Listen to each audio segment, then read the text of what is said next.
My name is Kathy Ostenborski, and I'm the service coordinator this morning. It's so nice to see you all.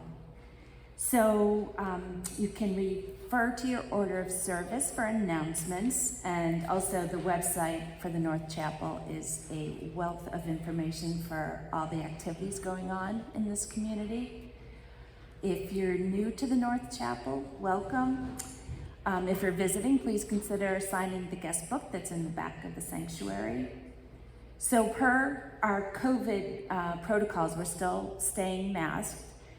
We are now able to sing with masks on during the songs, so that's great. And there will be lemonade on the porch after the service this morning. So if you can stick around, join us out there. Chloe's here if any kiddos end up coming in. And just a reminder to please turn off your cell phones and anything that might be buzzing. So our in-gathering song this morning is This Is My Song. We've been singing this weekly since Ukraine has been invaded, and we continue to do so in support of the Ukrainian people. Our opening words this morning are by Mary Oliver, The Summer Day. Who made the world? Who made the swan and the black bear? Who made the grasshopper? This grasshopper, I mean, the one who has flung herself out of the grass, the one who is eating sugar out of my hand, who is moving her jaws back and forth instead of up and down, who is gazing around with her enormous and complicated eyes. Now she lifts her pale forearms and thoroughly washes her face. Now she snaps her wings open and floats away. I don't know exactly what a prayer is. I do know how to pay attention, how to fall down into the grass, how to kneel down in the grass, how to be idle and blessed, how to stroll through the fields, which is what I've been doing all day. Tell me, what else should I have done? Doesn't everything die at last and too soon? Tell me, what is it you plan to do with your one wild and precious life?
My mentor's name is Rebecca Parker.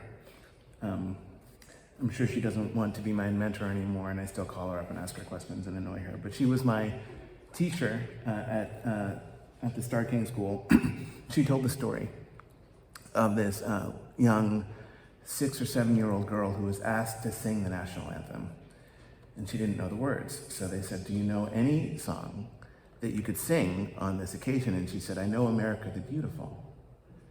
But she was nervous. So the only thing that she sung were 2 words, she sang, "Oh, beautiful, oh, beautiful, oh, beautiful, oh, beautiful,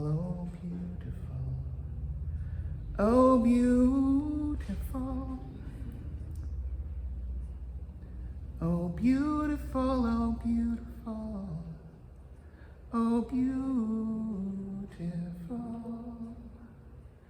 oh, beautiful, oh, beautiful, oh, beautiful."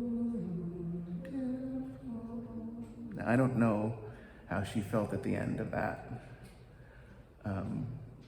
I don't know how to read that sign.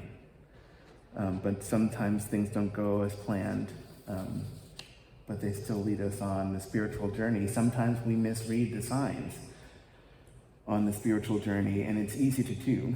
Sometimes our misreading, leads us astray. On the other hand, at other times, strangely, in spite of our misreadings, we travel so much further than we had planned. So much further than we thought we could. We travel so much further along the way. Good morning and good Sunday. I hope that this new day finds you well. Today is Sunday, July the 10th, and it's a week after Independence Day. I hope that holiday was good for you. There's a woman named Sally Lane. She lives in Trenton, New Jersey, or to be a good Jersey boy, Trenton. There's only one T.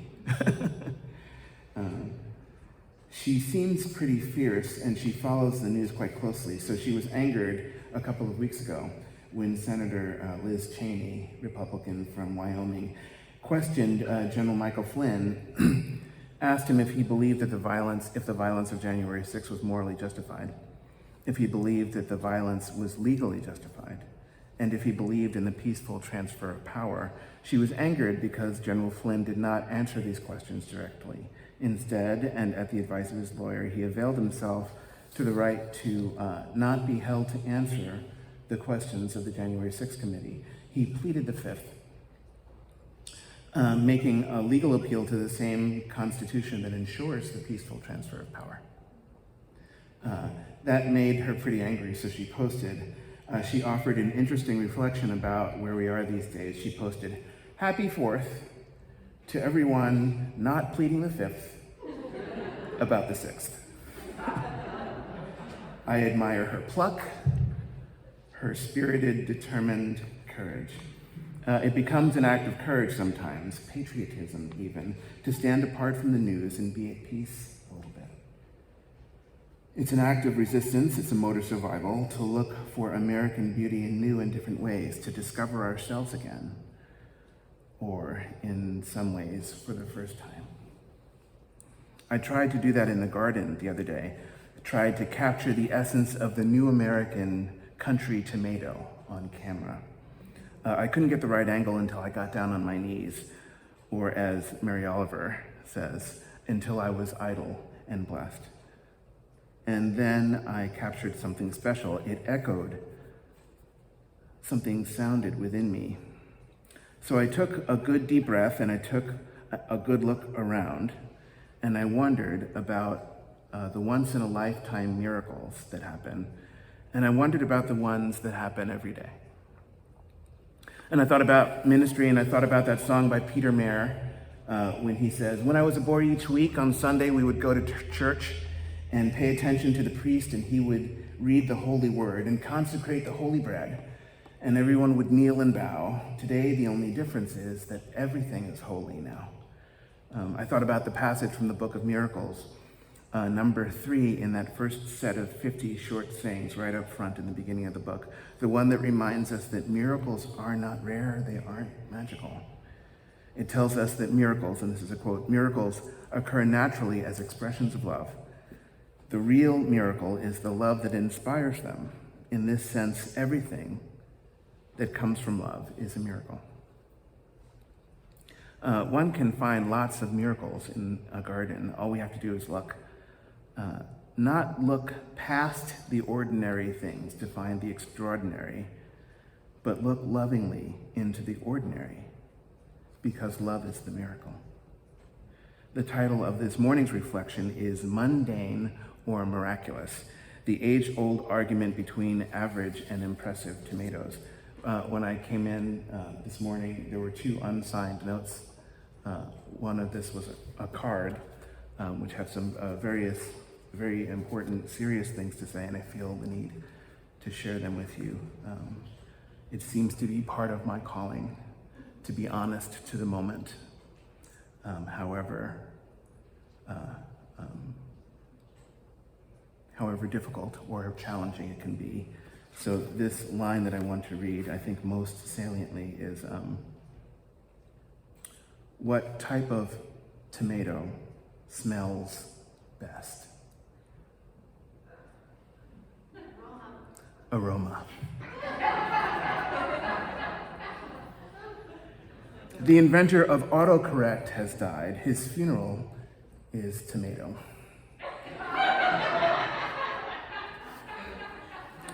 I will spare you for this.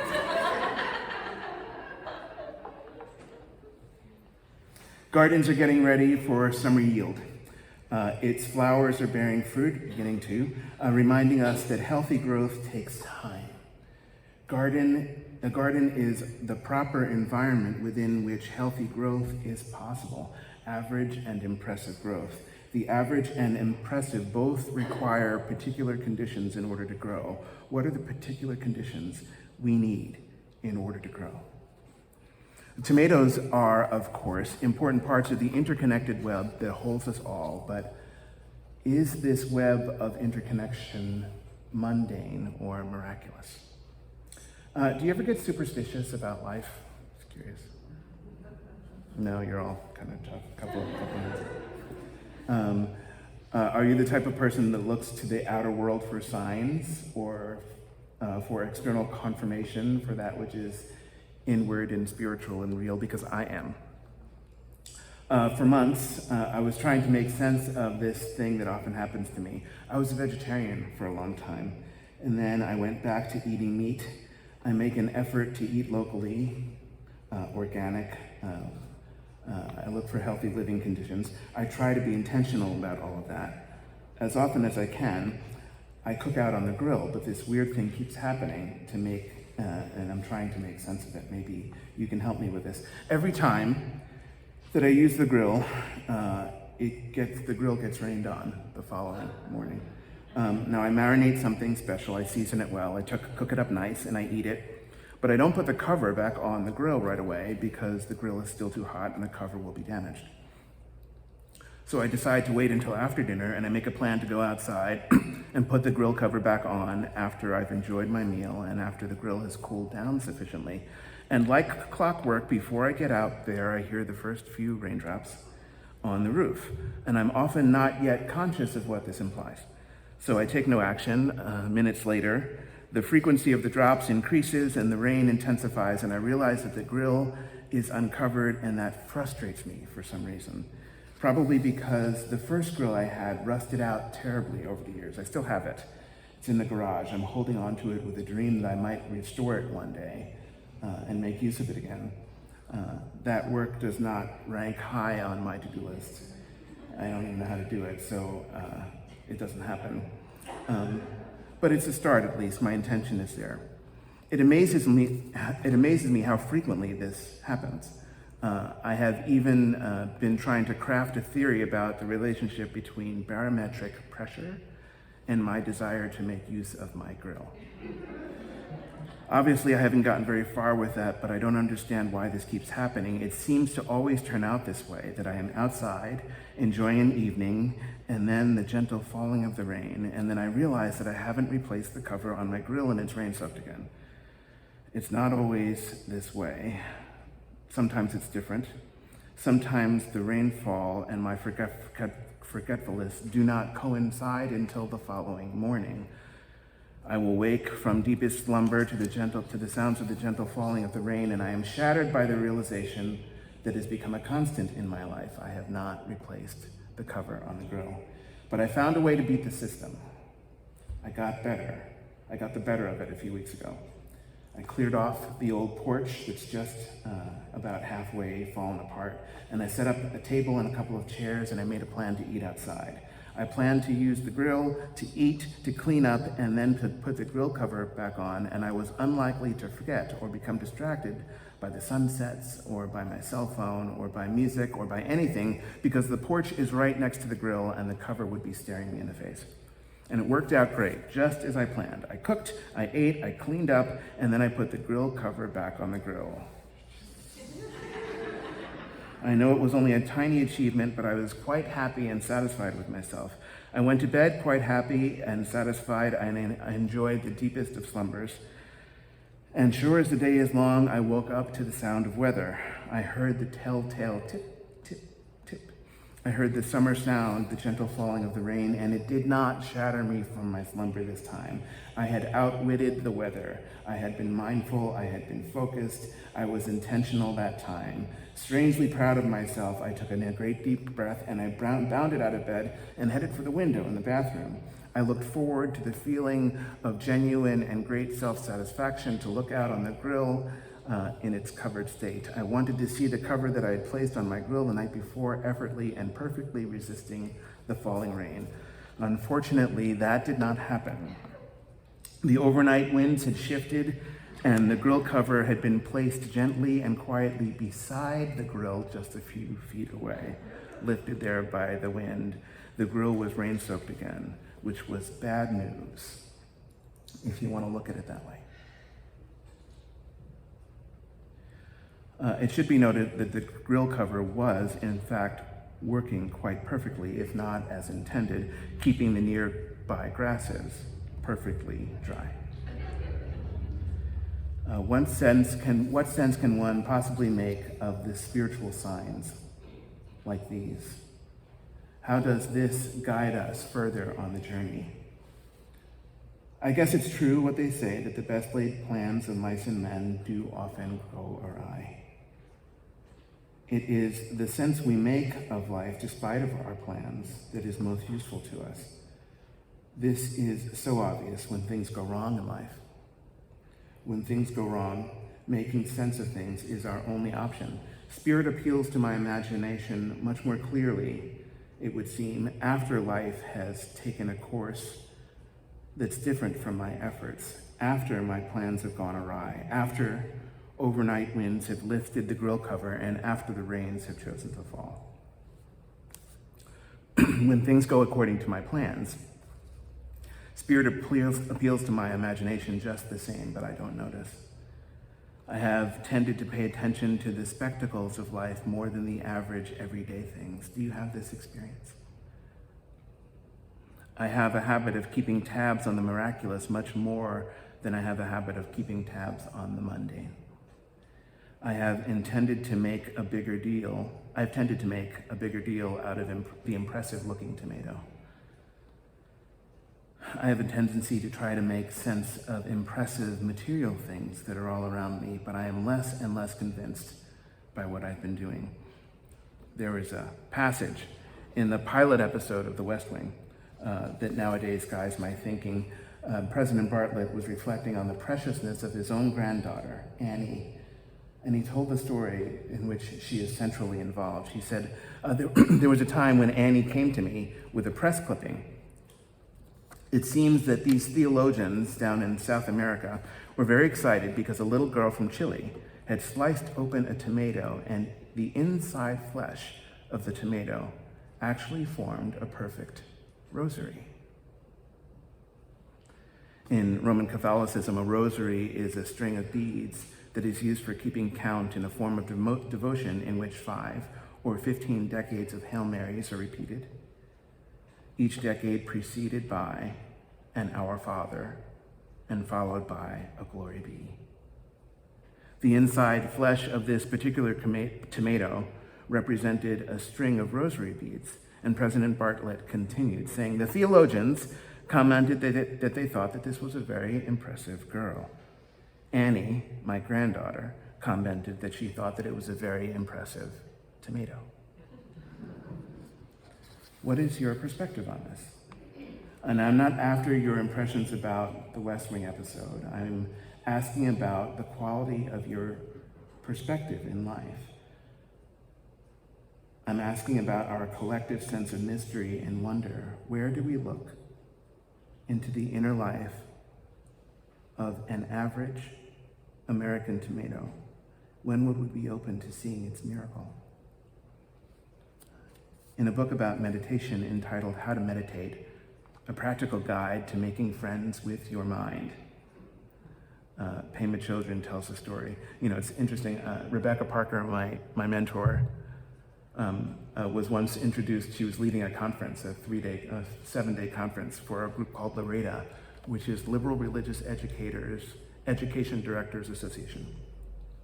So a lot of Unitarian Universalist RE directors were gathered for a 7-day conference, and then she was introduced to the group. The commentator said, "Oh, we're so lucky because we get to spend the next 7 days inside of the mind of Rebecca Ann Parker." And then Rebecca took the stage and she said, "Oh dear, my mind is a very scary place. I try not to go there alone." So anyway, Pema Children writes a book called How to Meditate, a practical guide to making friends with your mind. And Pema Children tells the story of Saraha, a yoga teacher in 12th century India. She explains. He said, to loosely paraphrase him, quote, "Those who believe in existence as solid are stupid. Those who believe that everything is empty are even more stupid." End quote. Children further explains that Saraha was, quote, "referring to any beliefs that limit our experience and cause us to be unable to perceive what's right in front of our eyes and noses. Beliefs that we hold so strongly and so dearly that we were willing to fight for them. Beliefs that blind us and make us deaf." I become angry with myself sometimes, too angry. I become angry with myself when I make mistakes. It's a habit that I began in childhood and have not learned yet how to give up. It does not serve me well, but I still hold on to it for some reason. I hold on to the story about the grill cover as a relatively safe example of this. I don't really know how or where it came from, but when I was young, I learned that I should feel bad or feel ashamed when things don't go well or when things go wrong, go awry, or not according to plans. And I often do feel bad. I often do feel that way, even when my feeling is not useful to anyone. When I was young, I learned how to criticize things, how to dismiss them by calling them ridiculous. Now that I am arguably no longer young at 57, I'm feeling the negative effects of what I've been doing. For instance, I like the West Wing story about President Bartlett and his granddaughter Annie and about the impressive tomato from somewhere down in South America. And I like the story and I agree with it because I think critically and I don't tend toward religious romanticism. I don't believe that God embedded a rosary in an otherwise average tomato. I don't believe that at all, except for the times when I do. There are so many times when I do believe in such things. There are times when the miraculous tomato successfully makes an appeal to my spirit, when it lays claim over me, or at least part of me. Because spirit is in motion, like a river, like an ocean, and we do not stand apart from that. We are not steadfast. We are not like an island. We move, and even islands move. Where there is a will, there is a way. Where there is a willingness and openness to possibility. Where there exists an inclination for wonder, there will be wonder. Where there is no such inclination, miracles become necessary. How else to shatter the illusion of average, the typical, the mundane? How else to break beyond their definitions to see the extraordinary that lays within them? But here's the thing. With just a little bit of effort, one can find the miraculous within the mundane. With just a little bit of spiritual practice, it becomes possible to find the impressive, even the exquisite, in what seems like ordinary life. My back was very sore yesterday. I made the mistake of leaning on my elbow in an unusual way for an extended length of time, and I strained it. I had stacked a cord of wood. I had done a lot of driving. I had been doing sit-ups because I'm trying to lose a couple of pounds. And then I leaned on my elbow for too long and I strained it. So I'd been feeling a little brittle, but a funny thing happened. Last night, after the sun went down, I was watering my garden, heavily watering the tomato beds because I know that they like a deep soak every now and then. And the moon had risen over the horizon and it was high up in the sky. And I was standing, and the way I was standing, and the way the water had pooled in the garden and where the moon was right then, they all lined up so perfectly that I could see the moon reflected in the pool that had gathered in the garden beneath the tomatoes. I suddenly had the tangible, visceral, experiential sense of how everything is so intimately connected. I felt like I could get down on my knees, maintaining particular relationships, the angles and the relative distances, maintaining the relationships that allowed the light of the moon to bounce off the garden's water for me to see. And my back pain hadn't gone away, but it seemed to understand what I was trying to do and it let me do it. I got down on my knees and I touched the moonlight. How do we touch the light if we don't have a garden at the ready? Or when our backs don't allow us to get down on our hands and knees? How do we stay connected to the interconnected web? How do we find the miraculous in the mundane?